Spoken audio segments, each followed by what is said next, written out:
Hello guys, welcome back to our channel দুষ্টু নিশা মিষ্টি blogs. আমি আবার চলেছি আপনাদের প্রিয় নিশা। আজকে সকাল সকাল মায়ের 100 টাকা ধ্বংস করে দিলাম কেনাকাটা করে। তো কি কি কিনেছি আপনাদেরকে একটু দেখিয়ে নেবো, আসুন। এই আমার সব 100 টাকার প্রোডাক্ট আমি সব কিনলাম আর কি। 5 টাকা আর 10 টাকা জিনিস বিক্রি করতে আসে বাড়ির সামনে লোক, তো তার কাছ থেকে কিনেছি। কি কি কিনেছি একটু দেখিয়ে নেবো।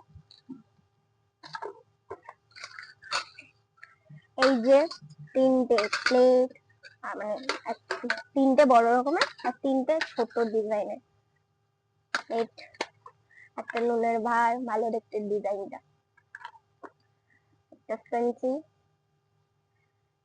এই যে একটা আছে গোপুর জন্য কানের কিনেছি, আর এটা আমার কানের, আর একটা নেল পলিশ।